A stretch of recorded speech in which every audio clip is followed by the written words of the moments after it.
Hello and welcome to the Preserving History and Democracy podcast. My name is Cynthia Mendoza, Communications Coordinator for the Doña Ana County Clerk's Office, and today I am joined by our amazing producer, Bernadine Caparel. How are you, Bern? I'm good. Thank you for asking. Good. So today we have another incredible guest, another incredible find that you found. We do. Do you want to go ahead and introduce our guest? Yes, sure. Today we have with us Dr. Jerry Wallace, Assistant Professor of History at NMSU, and thank you so much for joining us today. I really appreciate it.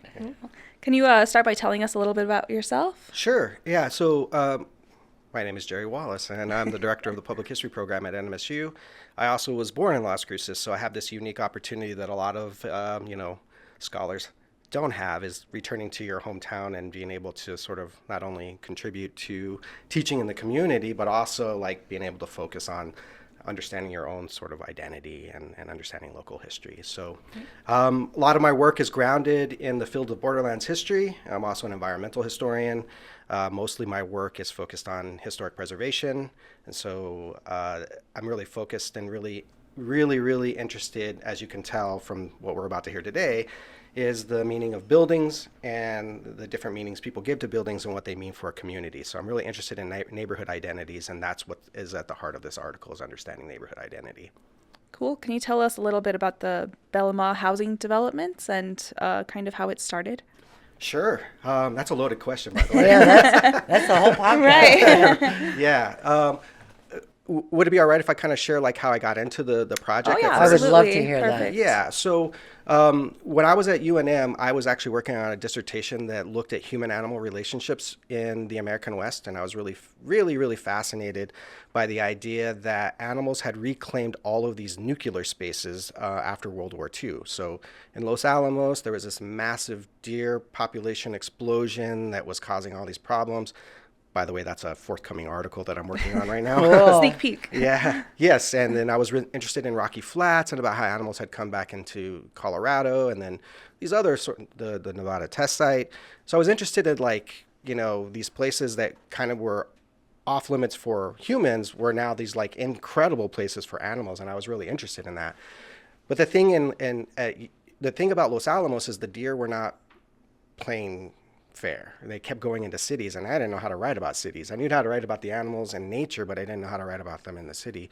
So I went over to the architecture program, and I talked to Chris Wilson, and I asked him, hey, can you like recommend a couple of books I could read to like give me an understanding about urbanization, these things? And he was like, just take my class this semester, and I'll answer all these questions, And I was like, I don't want to take another class. I'm done with coursework. I'm just trying to write this dissertation. So I took the class, and it actually what was fascinating about it is that it completely changed my dissertation. I kind of moved away from the animals, and I ended up writing this thing about trying to understand the built environment in the borderlands. And during the course of that semester, we were working on a National Register application for a historic neighborhood in Albuquerque called the Carlisle Shopping Village, which is like by Kirkland Air Force Base right on the other side of Nob Hill. And it was just this cool class sort of experiment. And I was the only historian in the class. Everybody else was an architectural student. So I couldn't really understand half the time what they were talking about. Right. They were like sort of dissecting buildings, and I'm like, I think that's a window, So, but it was super useful. And when we got around to writing up the application, since I was the only historian, I went in the archive. And when I went in the archive to kind of do the history of this neighborhood, I kept coming across this guy Bellamah.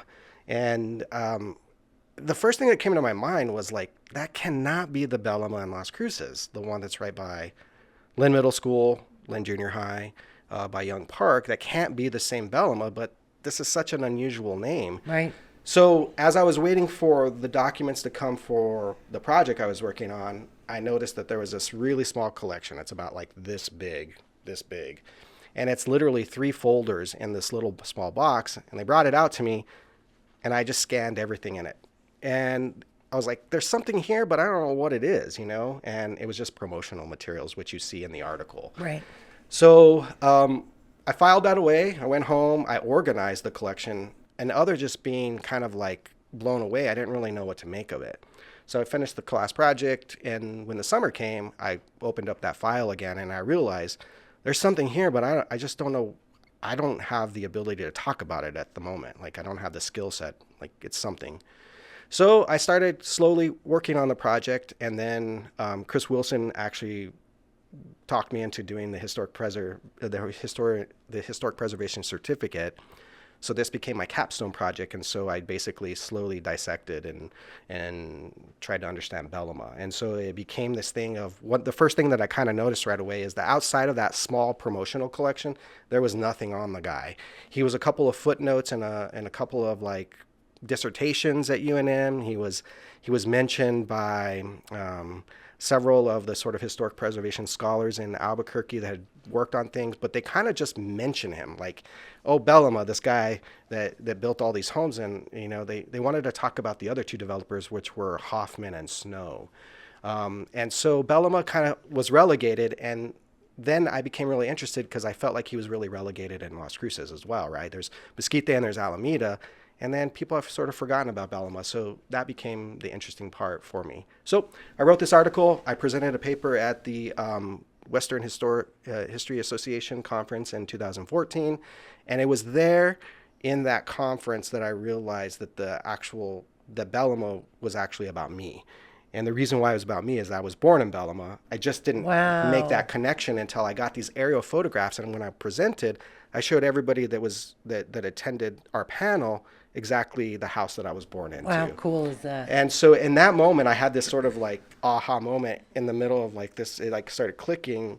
And then I realized that I was actually trying to understand my own identity, my own history, and that there was this connection between. That's kind of wild. It was weird. Yeah. And so I ended up, Chris Wilson gave me a lot of really great feedback. I worked it up, and then I sent it to the New Mexico Historical Review. It went out for a review, and the feedback that I got on it before it was published was really great, and that's what really sort of helped the article be what it is today. So, awesome. So that's the story. You can feel free to cut that or edit any of that out. But no, it's wonderful. Yeah, I tried to make that quick. That was the drive-by version of it. So yeah. So who was Dale Bellamah? Yeah. What are his early beginnings? What was his personality like? Yeah. Who was this guy? Yeah. So Bellamah's an interesting guy, and I would like to sort of preface what I'm about to say is that there are no company records left that give us a human quality about Bellamah. So I've had to triangulate understanding him mostly through newspaper articles. To my knowledge, there are no oral histories or interviews with him, but he gave hundreds of interviews in Albuquerque and Santa Fe. And so it's well documented. And so I only know him as the way that the press sort of presented him. And he loved to tell stories, which is super beneficial to me as a historian. And he loved to brag and talk about himself, which I love. And the fact that he left this record behind that I was able to kind of understand him a little bit. And then there were some profile pieces after he died, and then in the 80s and the 90s that were documenting the history, and they all kind of said something very similar about him. So he's born in New Mexico. He's born in Socorro, just right outside of Socorro. One thing that I would like to mention that I think should be a future project for scholars is that him and Conrad Hilton is the hotel magnate. He was also born in Socorro in 1887. Wow. And he actually serves in he's one of the first state legislatures, or he works in the New Mexico. When we become a state, he's one of the representatives that work in the state legislature. I can't remember if it's in the House or if it's in the Senate, but I don't remember how that sort of works. And so there's this interesting connection between Conrad Hilton and Dale Bellamah in the fact that they create these buildings that are about hospitality, and they're about sort of like understanding home and family and travel and sort of what I would call New Mexico hospitality. Mm-hmm. And so somebody needs to really do a nice write-up on Conrad Hilton, because his legacy is ultimately connected to New Mexico and his upbringing in the community. Wow. So it's interesting that they both come from these sort of places. It sure is. Yeah. And so Bellamah's born, and we don't know a lot about his sort of travels because it's not well documented. But sometime in his early childhood, his family relocate to to Albuquerque, and they have a family home in the Bareilles neighborhood, which sits adjacent to the rail yards. And so it's basically a working class Latinx, Hispano, Mexican American sort of community, whatever sort of, qualifier that you want to give to that. I would call it a very New Mexican working class neighborhood. It's sort of really defined by that. His background is super fascinating too. His English is his third language. Third. Yeah, he grows up in a household where Arabic and Spanish are spoken. So it's not until he gets into the sort of education system that he sort of takes on English. And so that's just super fascinating. Where does the Arabic come in? So I don't remember off the top of my head. I have a published article on this, and I can't remember what family member. I want to say that it's his father that is of the Latinx, and his mother that is of Lebanese descent. Yeah. And there's this really interesting story later on that, and I can share this in a little bit as well. He later finds out when he becomes this big house sort of building, magnate as well, that he comes from royalty. It's never clear like exactly what kind of royalty he comes from, but that's why you see the name Princess Jenny or Princess Janine. Is that once he finds out he's from royalty, he gives that sort of title to his wife, and then it becomes part of all of the built neighborhoods that Very he does. cool. Yeah, so here's the thing though. I don't know if that is actually a true story. I think it's one of these brilliant marketing schemes that he uses as a way of generating interest in his homes and his own identity and what it means. So if he makes it up, it's brilliant. If it's true, it's even cooler. Right. I'm sure like some of the family members might have a better insight into that. But it's one of the things I try to run down, and I got nowhere with. Okay. And so he could just be a genius. Yeah. Well, I mean, we live in an era right now where people are really great at, sort of inventing themselves in interesting ways. Yes. So especially with the internet. He was ahead of his time. Social media, Yeah. he's doing it in the press. And so his background is really sort of fascinating in that. It's unclear, but at some point the family owns a liquor store. And that becomes sort of, it sounds like from the records that are left behind, that becomes the family's primary sort of source of income. Bellamah himself, he attends UNM. He never graduates. He has these great stories about his studies at UNM. He shared several stories where he would carry those sort of sugar cubes in his pocket, and he would pop them to stay up all night while drinking coffee and smoking cigarettes as a way of sort of, being able to do his studies. He worked for Western Union for a while. He did all these sort of interesting sort of things that kind of defined his sort of early career. After the war is over, he sells the family liquor store, and he uses that money to build 3 homes near Kirkland Air Force Base, and he uses the money that he makes off of those 3 homes to then reinvest in this process, and within a couple of years he builds 100 homes, and that sort of like triggers this whole thing of sort of home development. And so that's kind of Bellamah's early career. Again, I think that there's an opportunity to know more about his early life. It's just kind of limited to the way that it's documented in newspapers in northern New Mexico and southern New Mexico as well. So, yeah. Cool. What years were his additions constructed, and why do you think they were so popular at that time? Yeah, so he really starts building in 1947 in Albuquerque. It's not until 1951 that he branches outside of Albuquerque. He goes to like Las Vegas, New Mexico, Hobbs, Santa Fe, and then Las Cruces in 1952. The reason why his homes are so successful and the reason why they're attractive is because of the price point. I should describe the house, I think, just to kind of understand it. So his early homes are sort of between about 800 and 1,000 square footage, and they start off at about 3,500 in the late 40s, but by the time it comes to Las Cruces, the price point in 52 is between 7,800 and just a little over $10,000.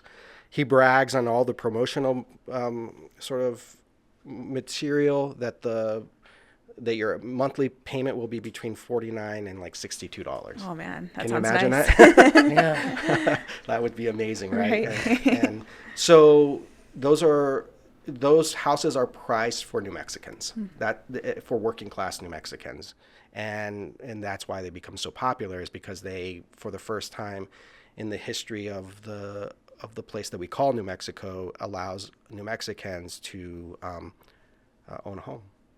And so it's On a new home. own No a brand less. new home, yeah, and to actually have some input on what that home's.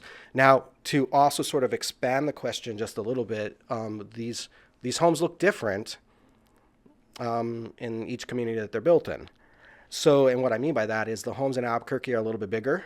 They have a little bit nicer, like sort of modern conveniences inside, and they're built with different construction material. When he first starts building homes in Las Cruces, he relies on using cinder block because it's the only material here. It's not until later in the 50s, when the infrastructure starts to develop in Las Cruces, that other building materials are available, and then he simply sort of shifts over to that. So the neighborhoods, while have the same homes, often tend to be built slightly differently based on the construction material that's available in those communities. That makes sense. Yeah. I might have jumped the gun a little bit on one of your questions. No, you're fine. But I can expand on that too. Yeah, okay. Yeah. Good. What was his corporate empire like? What facets of the process did Bellamah commandeer? Yeah, so by the time around 1952, when the company really sort of takes off, and that's with the success of Las Cruces. So inherently, what we need to understand as we move forward with understanding the Bellamah narrative is that 1952 is a major turning point for the company. That's when the city of Las Cruces reaches out to him about building affordable homes in Las Cruces. And I opened the story in my article with that, like, he builds 32 homes at first, and then pretty quickly after that, he is able to, expand that to over 300 homes within That's amazing. within about a 10-day period. And That's crazy growth. It is, and I have some photographs in the article that show that block of what the homes look like from an aerial photograph in 1960. Bellamah is like the standalone, almost like separate city in Las Cruces because of just the way it looks in comparison to the other neighborhoods like Mesquite and Alameda. So inherently, what we need to kind of understand about when we think about Bellamah is that 1952 is the turning point for the story, in the fact that the company takes off, but he doesn't have like a strategy and also the sort of facilities within the company headquarters to kind of facilitate building in all of these sort of communities. So essentially what he starts to do in 1952 is he starts to organize the companies, and he creates Bellamah Enterprises, and underneath that he has like 16 subsidiaries that I know of. It could actually be more. Right. It's the ones that I was able to run down and be very confident about. There were a couple that were on the fence where this could be potentially up to 25 subsidiaries under it. But the filing at different county clerk's offices interchanged names like Bellamah, Dale Bellamah, and so I noticed that when I was looking for the plats. Yeah. Yeah. So it was a tricky thing to understand exactly how many of these fit under the company's umbrella. So, but I'm confident about the 16 that I list in a footnote in the article. So basically what he creates is what I like to call a one-stop shop for home buying, home ownership.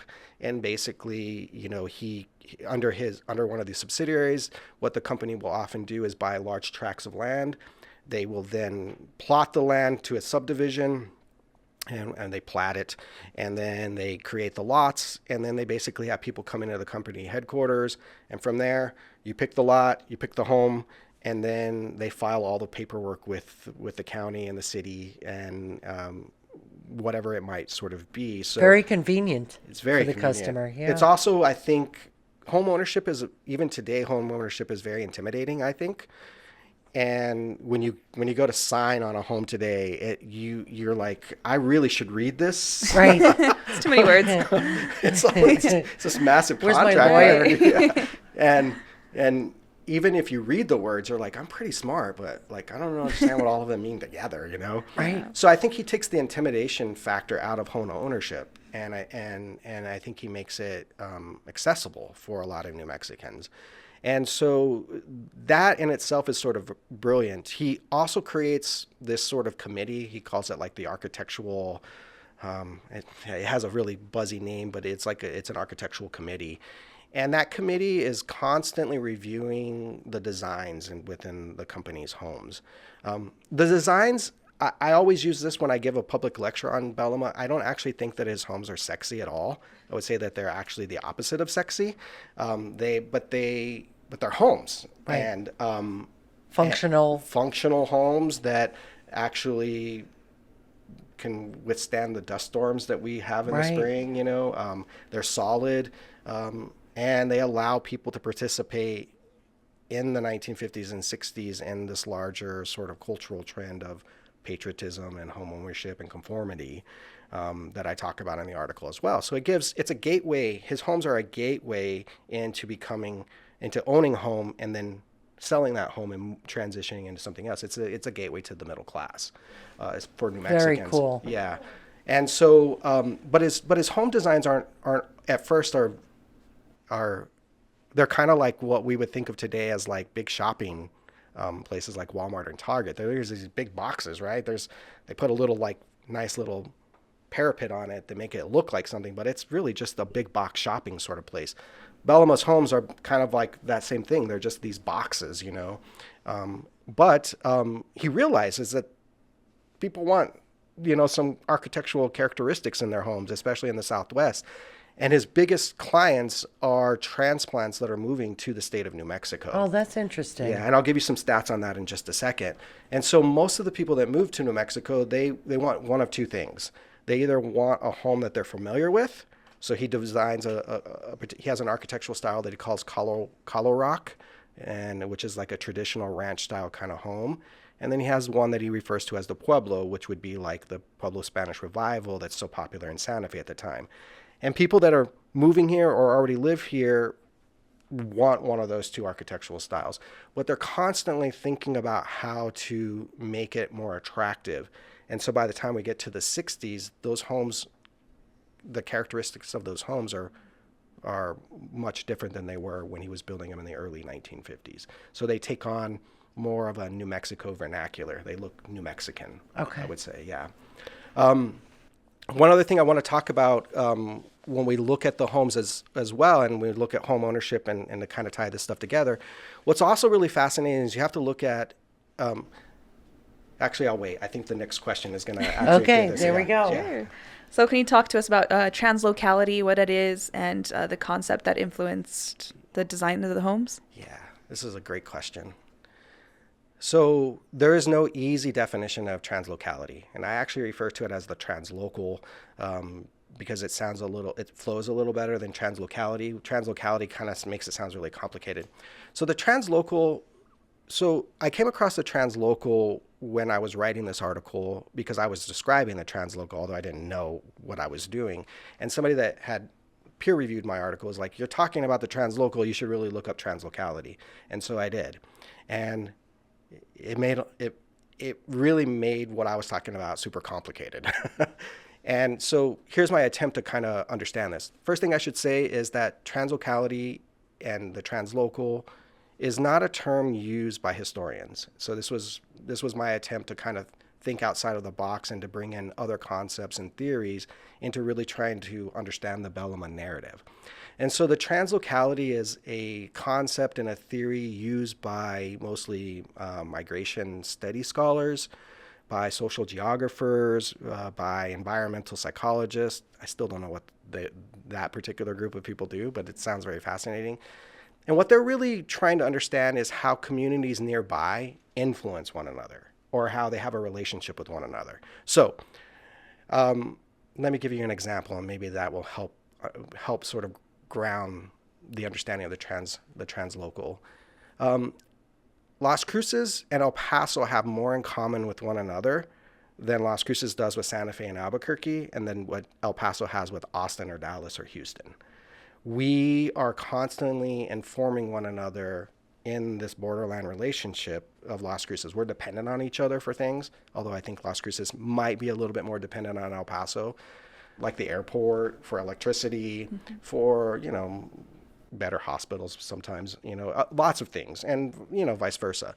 So we have this interesting relationship between El Paso and Las Cruces, but we're in two different states. And so the translocal would give us a way of understanding what that relationship means outside of these narratives of Texas and New Mexico kind of history.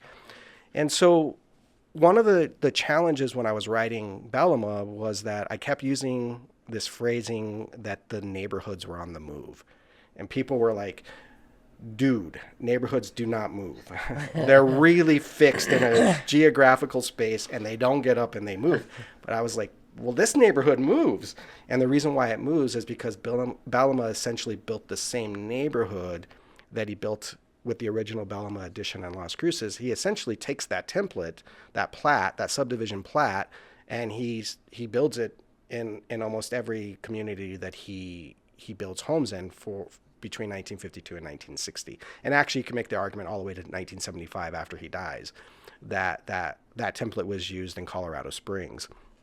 And so he takes the same street layout, same street names, although sometimes it's not street, it's circle or drive or way. It's like here it's Bellamah Circle and Bellamah, I think, Drive, but in other places it's, Bellamah Street or things like that. So the names just, I think probably because of local zoning codes or whatever it might be, they're not always exactly the same, but they have the same street name. Yeah.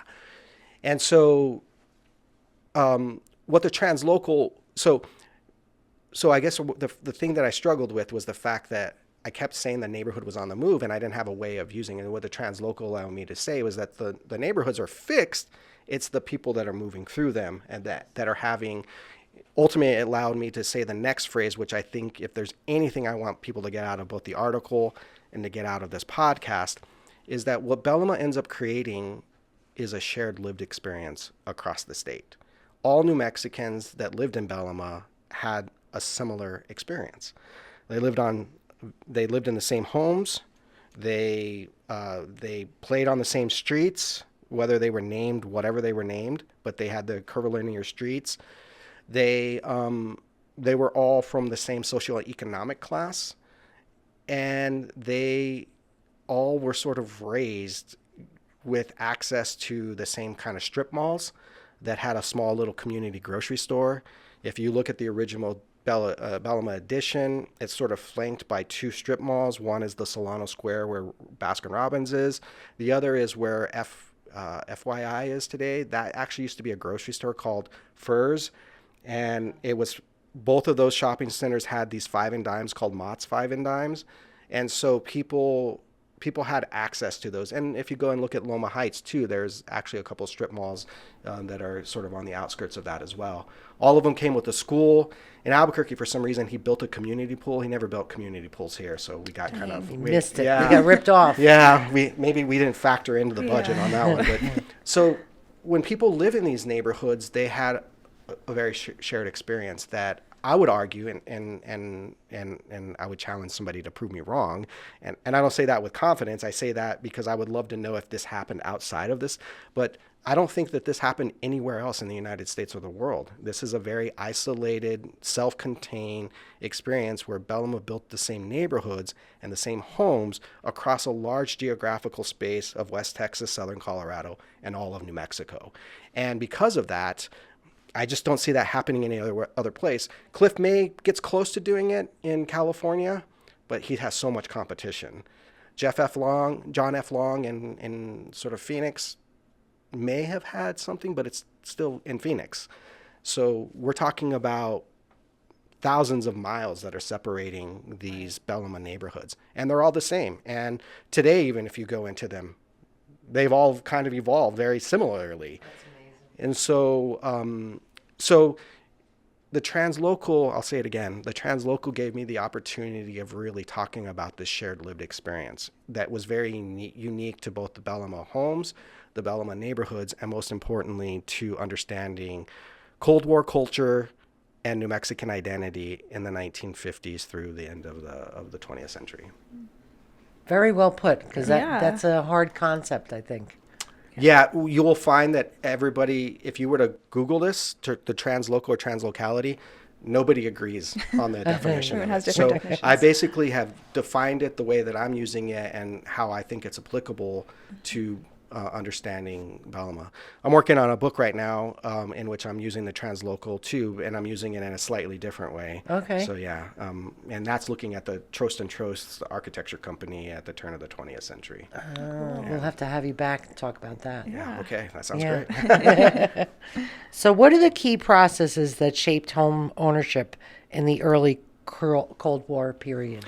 Yeah. So there's been some really great books that have written about this, and I kind of punt to them in the footnotes in my article. But I would say I'm going to start off with 3, but it could end up being 5 by the time I'm done talking about this.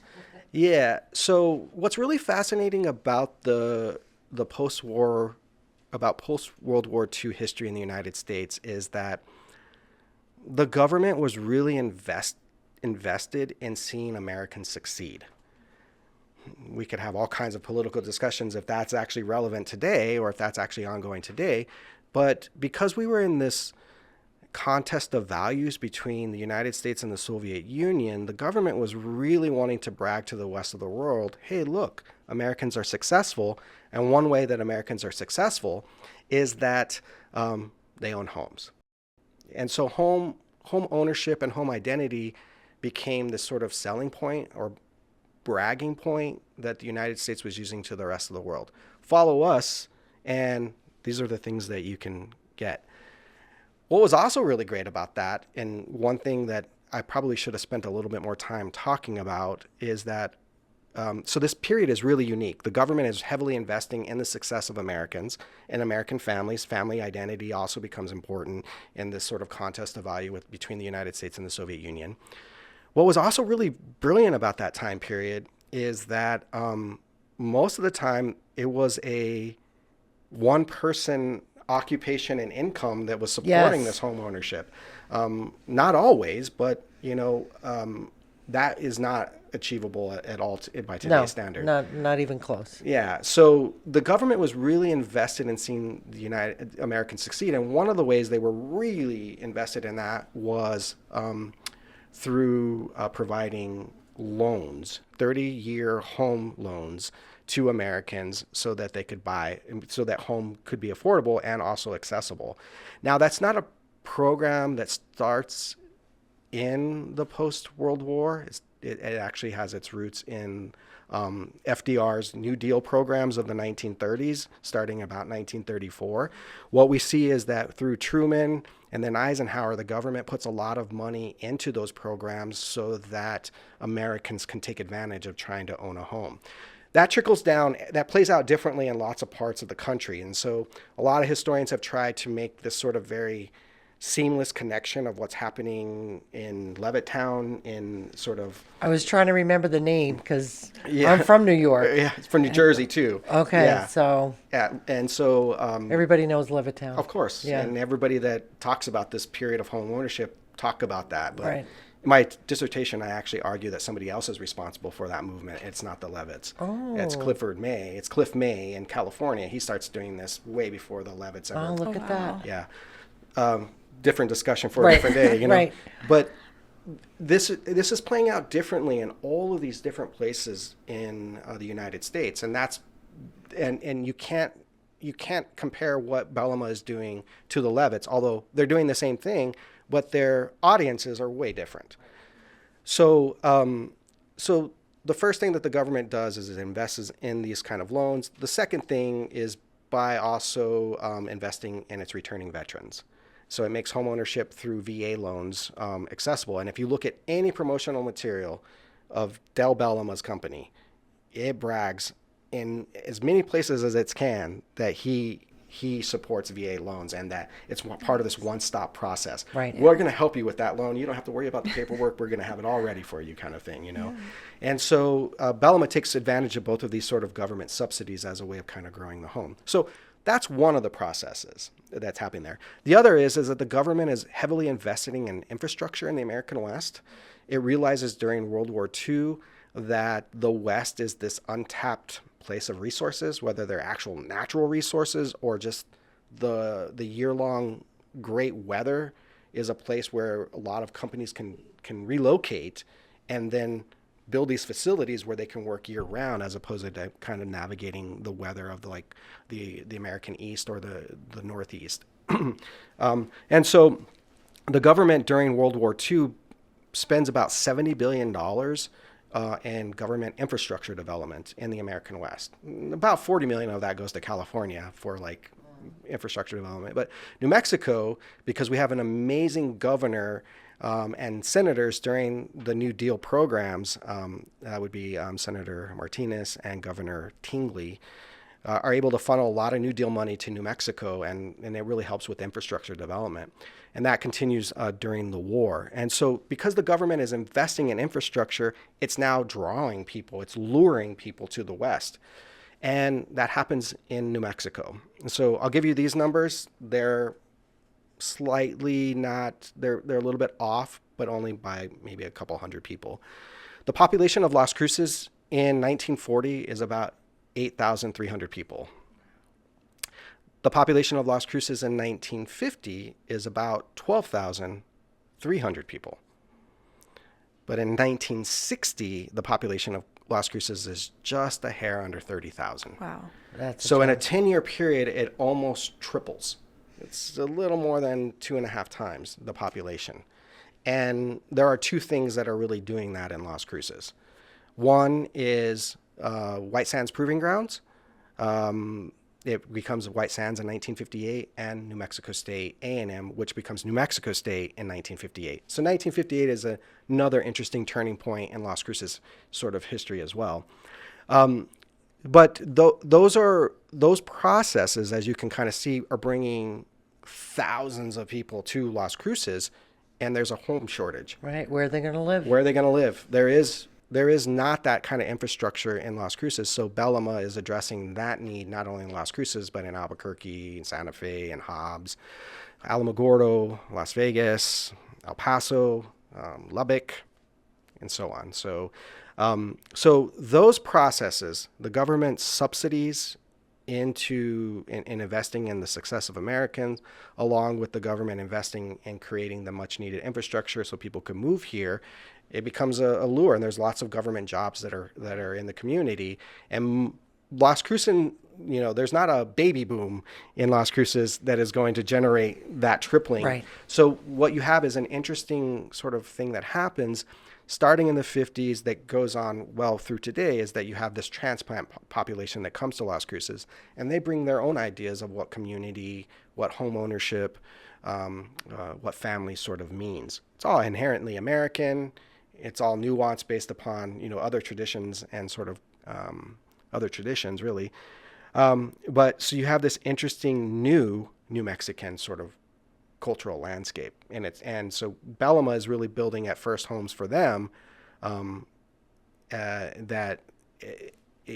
building homes for them that then those groups leave, and then New Mexicans kind of start to occupy those neighborhoods as well. So I would say it's at least those three processes that are driving that kind of home ownership. And they're all kind of interwoven. Yeah, they're not operating in a vacuum. Right. It's all kind of, it's all about, it's all sort of caught up in the fact that we are in the Cold War with the Soviet Union, and it's about creating security. It's about, having a common enemy. It's about working together as Americans. And so people are motivated, for that. Right. Yeah. Right. Yeah. Right. What were the three developments in Las Cruces, and why do you think they were so successful at the time? Yeah, so the three developments in Las Cruces are, so there's the original Bellamah addition, which also has the Bellamah Annex and the Bellamah Manor. There's Loma Heights, which is, if you kind of look on a map, they actually connect. They connect along Travis, although Travis is, it's kind of a weird road, but It is. But it connects the two neighborhoods, although there is a little bit of a gap between them. And then there's this other neighborhood that the company works on, near his, when he dies in 1972, and becomes a neighborhood. And that's the Glendale addition that's over. It's always hard to describe where this is because there's not a really good sort of point. It's kind of behind the McDonald's on Avenida de Mesilla. It's that neighborhood. it's across from those car dealerships on Right. Valley Yes. Drive. Right. It's across the street. So it's this little sort of, I don't know, sort of secluded neighborhood that has some larger ranch style homes. And so that was the neighborhood they were sort of working on. One thing I should sort of mention is that I haven't done this yet, is that Bellamah's success is really between 52 and 60, 1952 and 1960. The state has no regulation on home development. It's starting in the late 50s that they're like, hey, there's this massive growth and we have no control over it. And the developers love it. Citizens really hate it. The city hates it. The counties start to hate it. Although I'm sort of putting out my own sort of, analysis on that. And by 1960, almost every community has some kind of regulations about what growth is going to look like. And so by that time, the demand is filled. Now it's being regulated. And, as I'll talk about in just a few minutes, we'll see that what Bellamah sort of does. But that's all. So when we talk about Bellamah, we also have to talk about this home sort of this home enterprise that he builds, this sort of like empire that he kind of builds. It really only happens in about an 8-year period. So that too is That's impressive. amazing. He Yeah. continues to build in every city beyond the 1960, but the development and the growth is it's stymied. It's just it's a shadow of what it once was during that 8 year sort of period. So that's another thing that we need to sort of talk about. The homes, let me just, if I can, the original Bellamah Manor, I think when we talk about Bellamah, especially in Las Cruces, that's the image that we have of Bellamah Homes. Cinder block homes, very small, flat roofed. That particular neighborhood has one of the signatures of Bellamah, and the biggest signature of Bellamah is a carport.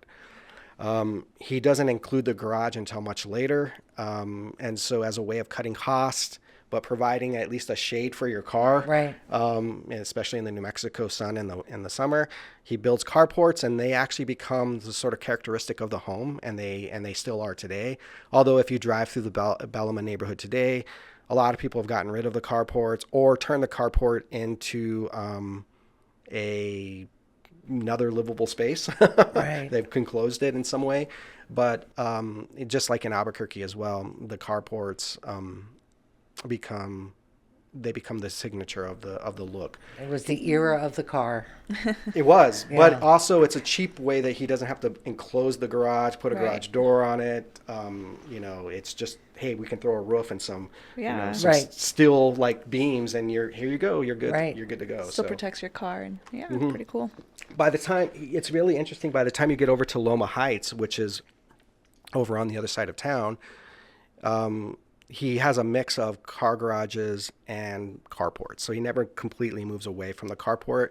And by that time, he has mastered what I would call the value mill menu of home ownership. You basically can come into the company headquarters. He has these promotional materials out. You basically say the equivalent of give me a number one, supersize it with a Coke kind of thing. Basically, you pick out your home based upon how big you want it at first. And then they will sort of customize it for you based upon maybe an architectural feature and the size of the kitchen or the size of the closets. And the carport becomes one of those add-ons, right? Like that we're so used to in today's society. Like for an extra $1,000, we can give you the garage, or the carport kind of comes free, Right. And so he's kind of ahead of his time on that. Although the Levitts are definitely doing that in Levitt in the Levitt towns as well.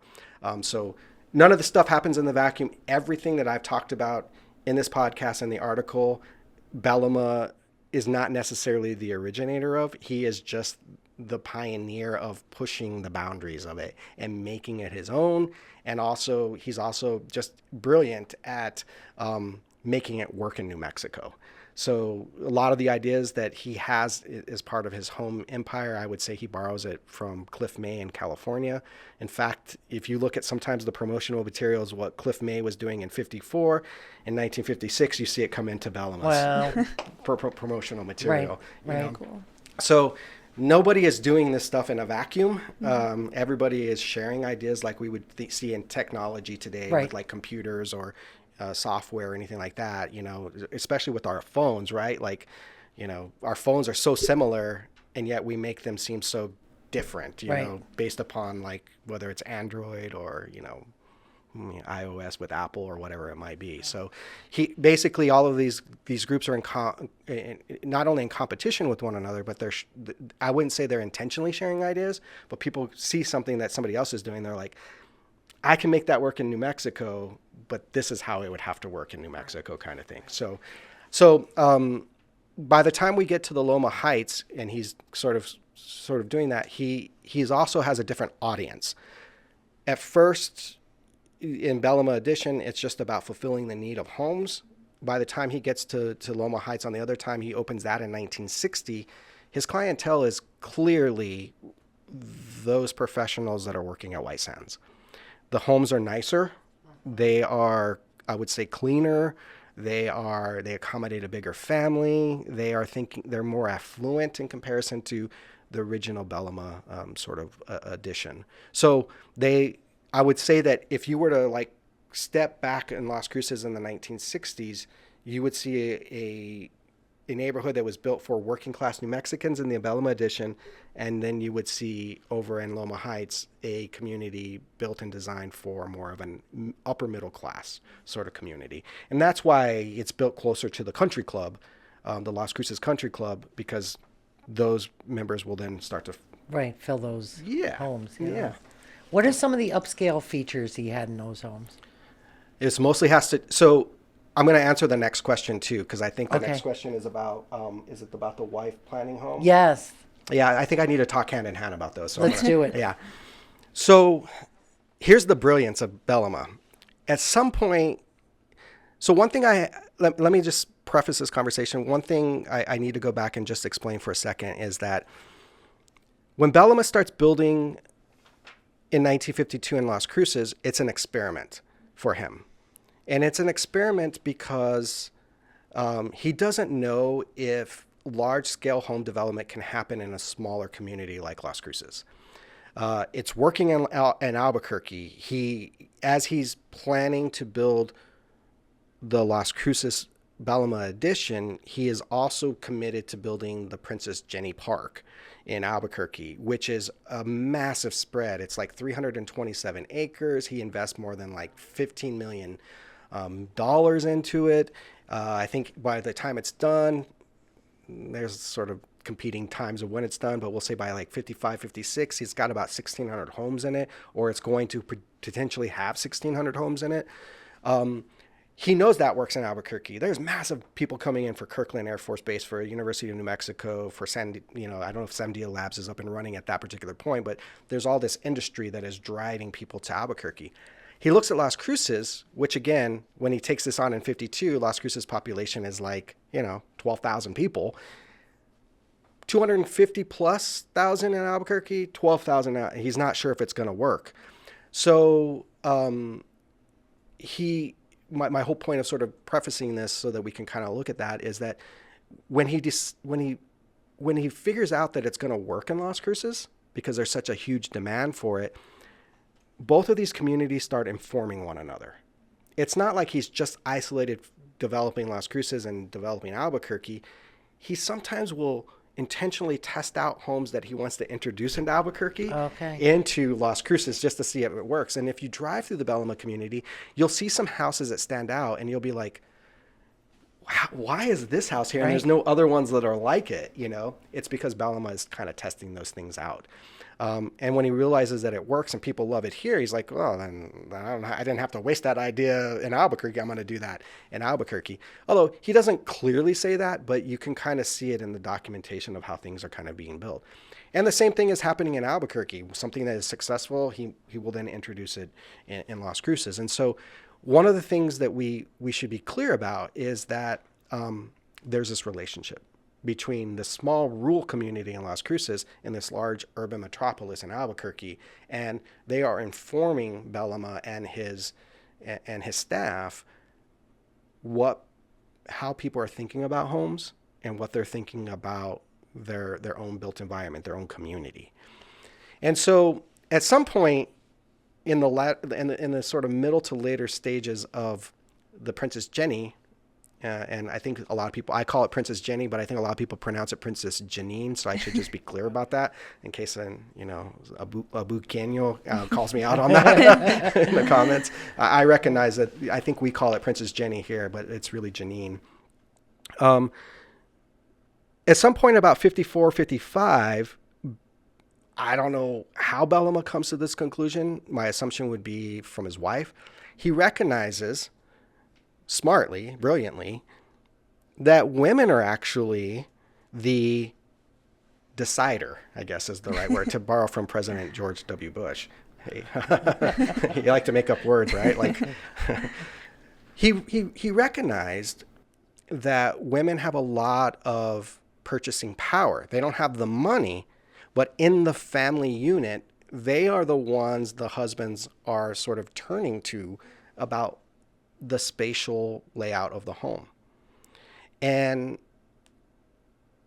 the sources sort of suggest that Bellamah partners with his wife to then come up with what he would call the wife planned community and the wife built homes. And he starts to market this, basically saying, we've talked to lots of women, and this is the feedback that women have given us about the home that they want.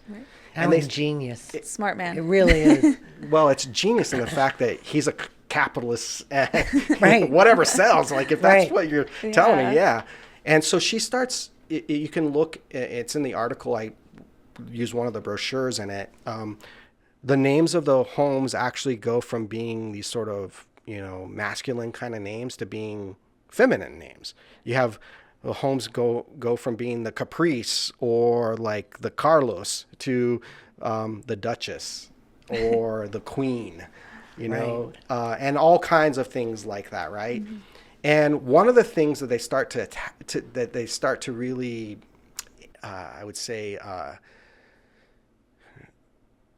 they really start to sort of maybe illuminate or start to really, there's probably a better word to they start to push, is the design of the kitchen, which would be kind of like they've listened to how women want the kitchen laid out, kind of like what we would think of the modern triangle if you're into cooking, like this is there. Yes. And it's like this idea of efficiency about how you move around in the kitchen.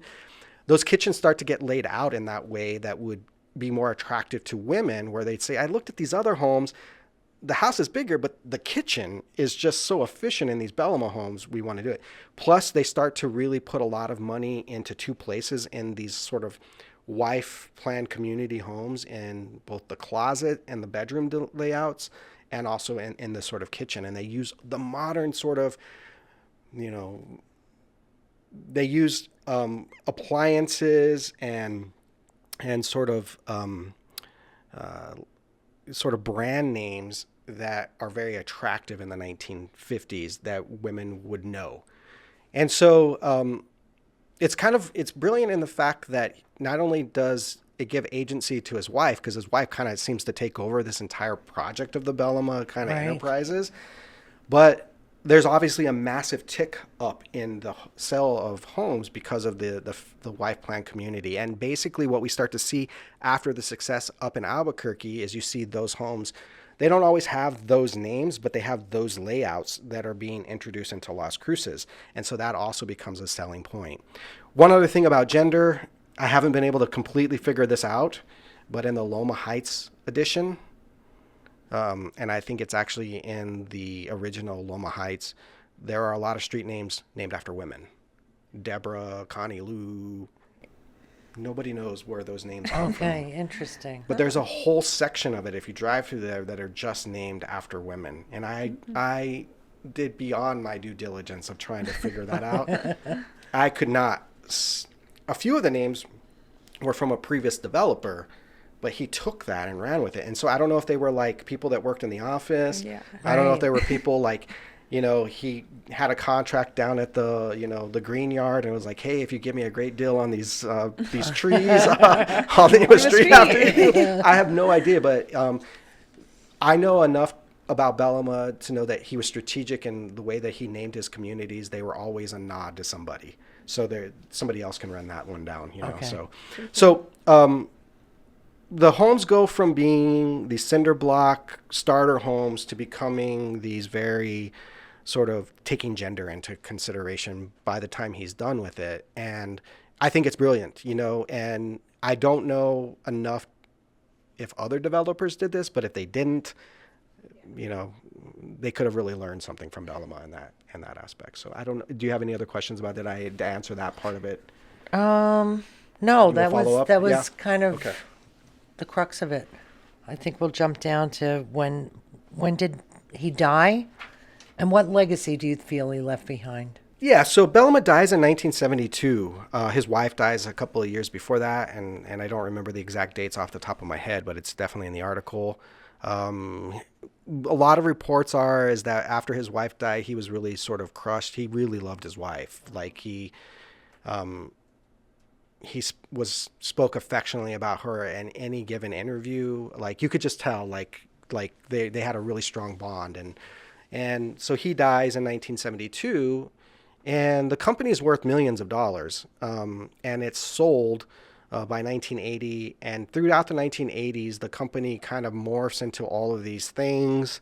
It's sold and sold again and sold again. And I give that history in the article, and I don't want to bore people with all of those sort of transactions. But there's this really fascinating thing that I will pause and say is that in the late 80s and early 90s, the employees of Bellamah, who are also extremely loyal, they get paid really well to sell his homes. They're also just very brand loyal to what he's doing in all of the markets.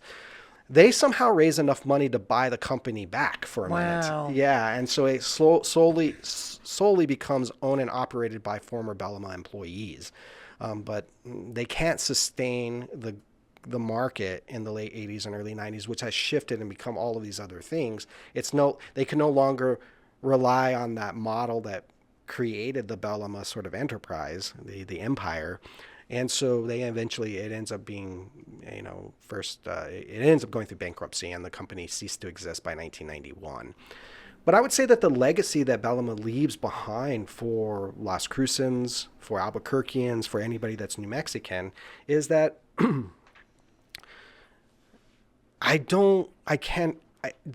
this experience and experiment did not happen on this kind of scale in the rest of the United States. In 1960, all of these great publications, Sunset, Reader's Digest, they label Bellamah as like the 6th largest developer in the world. Wow. That the world, not like the United States, Yeah. the world, and I don't even know what that means. I don't even know how they're basing that. But definitely by the time that the company ceased to exist, they've left at least a legacy. It could be more than I'm about to say, but they've at least built 15,000 homes, close to 15,000 homes in the borderlands. Wow. And you have to also take into consideration the capita, the actual size and population of New Mexico, West Texas, and Southern Colorado, which is still very small and very rural. So the fact that he's able to have part of his legacy is that he provided these sort of cheap, affordable sort of houses. So I would say another part of his legacy is that he gives New Mexicans an opportunity to participate in this sort of American cultural landscape. What I mean by that is that home ownership became inherently part of American identity after the war, but most of the homes that were being built around the country were not affordable for New Mexicans. So he allows them to know what it means to own a home, to have to sort of boast about being patriotic. It also gives them an investment into their own future, their kids' future. And most importantly, it allows them to do something that a lot of Americans are doing in the 1950s, 60s, and that's conform. One of the things we don't talk about a lot in American identity is that Americans were conformist. Right. That's why in the late 60s and early 70s, all of their kids rebelled and created the counterculture. But their parents were really they followed the rules. Mm-hmm. And Bellamah, and part of following the rules was owning this sort of home, having this sort of gateway access to kind of living in homes. And all of the things that came with home ownership, there's been some really great scholars that looked at Ted Steinberg looks at the role that the lawn plays in home ownership. Wow. And the fact that if you had anything in your yard besides grass. If you had crabgrass, neighbors would call you out, and they would even sometimes associate you with being communist if you didn't have grass. And so again, New Mexicans are able to kind of, that's one of, I would say that's another legacy, is this sort of access to homeownership. And another thing that probably doesn't get enough credit for Bellamah is that his intention with those neighborhoods was to make them, he planted all these mulberry trees. Mm-hmm. And so if you drive by in the neighborhood, you'll see some mulberry trees still around. Oh, wow. So that's a mixed bag. He wanted to create shade in these yards, and mulberry trees were good at that, but they create all these other environmental problems. People are allergic to them most of the time, and they create all kinds of other sort of issues as well. But he had this initiative about creating, I think his vision was creating a kind of an old growth kind of neighborhood. And those mulberry trees were part of that. And so he's also thinking about the environment. How can I heat and cool these homes without always being reliant on air conditioning and heating? And so that's an interesting part of his legacy that I think has naturally taken care of itself, because most owners have taken down those mulberry trees for all of those reasons. They also leave those little berries that are just gross when you walk on them. Yeah, and they get into your house. And so, but I would also say that's what's inherently part about Bellamah, and I want to go back to just a couple of things as a way of putting a fine point on this, is that Bellamah is a New Mexican. He built for New Mexicans. And he knew what New Mexicans, he sort of becomes this pioneer of providing a new way of thinking about New Mexican culture, about New Mexican identity that's tied to these larger trends, but he never forgets who he's building for and what the purpose of those homes are for as well. And I would say that his legacy is inherently caught up in this idea of a shared lived experience. Whether you grew up in a Bellamah neighborhood in Albuquerque or Santa Fe or Lubbock or El Paso or Las Cruces, when you would tell other people that you were from Bellamah, everybody knew what that meant. In fact, there's these great interviews that I read of people in the 50s and 60s. They would just casually mention, people would ask them, where do you live? They would say, oh, I live in Bellamah, and people knew exactly what that meant. That is not the case today whatsoever. So his legacy is really inherently about creating this shared lived experience that I just don't think will ever happen again on that scale. He was fortunate that he was able to sort of cash in on this opportunity. He was also very fortunate that there was a demand for these homes. He understood his audience. I just don't think we're going to see developers build across a large geographical space ever again like he did. And I don't think it's worth it for them in today's sort of climate and market. And ultimately, I would say that as a way of sort of parting with this is that the next thing that needs to really happen for Bellamah is that his neighborhoods now need to be nominated to the National Register of Historic Places, because for generations, whether you grew up, you were the first generation, second or third generation, everybody has a different lived experience over time in those neighborhoods that is inherently, it connects them to other people. Today, the argument that I make about Bellamah is that they actually are Mexican streetscape neighborhoods. I know that's probably a term that we're not very used to hearing. Mesquite is a Mexican streetscape. And the characteristics of those are like brightly colored homes, wrought iron, sheet metal, low fences on the public right-of-way. My argument is that a lot of people that are New Mexicans that probably grew up in Mesquite now have gone to Bellamah, and they're remaking them to be even more New Mexican. I don't know about in Albuquerque. I don't know about in Santa Fe. They're all regulated by different sort of pressures. But there's this ongoing history in the neighborhoods themselves, and they inherently not only take us back to a particular moment, but they also help us understand the future of what home ownership could be for working class New Mexicans. Love that. Very well said. That's awesome. Yeah. It's pretty cool because, I recently moved to a house last year, and so it's kind of cool hearing that this isn't a new concept where you kind of get to design your own home and they Right. build it for you and do all the paperwork for you. So Right. I didn't know this was something that happened back in the Right, 50s back in the too. day. Yeah, pretty Back cool. in the day. Thank you Awesome. so much for coming and sharing your Yes. experience Yeah. with Thank us. you. My pleasure. I really appreciate you coming and supporting our Yes. podcast. Yeah. Yeah. My pleasure. Thank you. Thank you. Thank you. Awesome. Well, this has been the Preserving History and Democracy podcast. We want to thank our guest once again, Dr. Jerry Wallace, and thanks to Bernadine Caparel, our amazing producer, and thanks to Jacob Slaughter behind the camera for producing and editing. So thank you so much. We'll see you next time.